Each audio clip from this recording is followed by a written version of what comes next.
नमस्कार दोस्तों, आज मैं आपको सुनाऊंगा इसका कर्जा कौन देगा। ये कहानी आपका दिल छू लेगी। बहुत पुराने समय की बात है। एक गांव में एक भले आदमी गंगाराम का देहांत हो गया था। तो जैसे उस आदमी के परिवार वाले उस अर्थी को शमशान ले जाने लगे, तभी अचानक एक मोटे ताजिर सेठ ने उस अर्थी का एक पाँव पकड़ लिया और बोला कि मरने वाले इस गंगाराम से मैं 2 लाख रुपए कर्जा मांगता हूँ, इसलिए पहले मुझे मेरे पैसे दे दो, तभी मैं इसकी अर्थी को शमशान ले जाने दूंगा। अब तमाम लोग तमाशा देख रहे थे।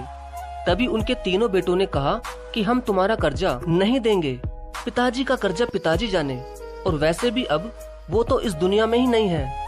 अगर तुम्हें इनकी अर्थी ले जानी है तो ले जाओ। ये सुनकर पूरा गांव गंगाराम के तीनों बेटों पर थू थू कर रहा था।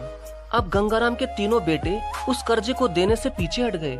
तभी गंगाराम के भाइयों ने भी कह दिया कि जब बेटे कर्जा नहीं दे सकते तो हम क्यों किसी का कर्जा भरें। अब गंगाराम की अर्थी को वहाँ रुके हुए बहुत देर हो गई थी।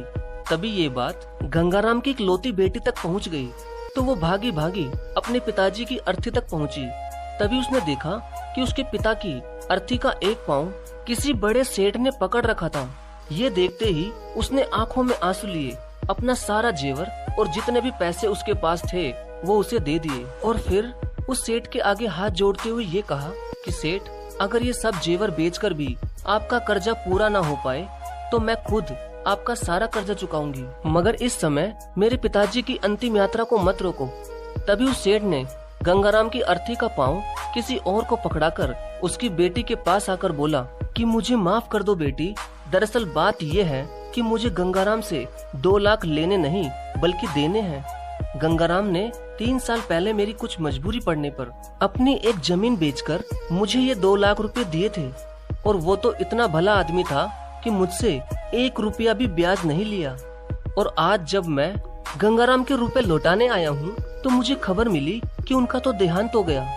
इसलिए मैं बड़ी ही सोच में पड़ गया था कि अब ये रुपए मैं किसको दूं।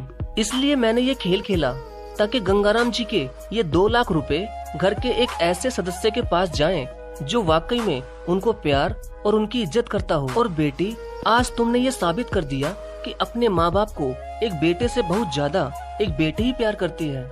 इसलिए ये 2 लाख रुपए मैं तुम्हें सौंपता हूँ। काश तुम जैसी बेटी हर घर में हो जो अपने पिता की इतनी इज्जत करती है। ये सब देखकर गंगाराम के बेटे और भाई का सिर शर्म से नीचे झुक गया। वाकई में दोस्तों, ये बात तो एकदम सच है कि एक माता पिता को बेटे से ज्यादा बेटी ही प्यार और उनकी इज्जत करती है। इसलिए दोस्तों, बेटी पढ़ाओ और बेटी बचाओ। धन्यवाद।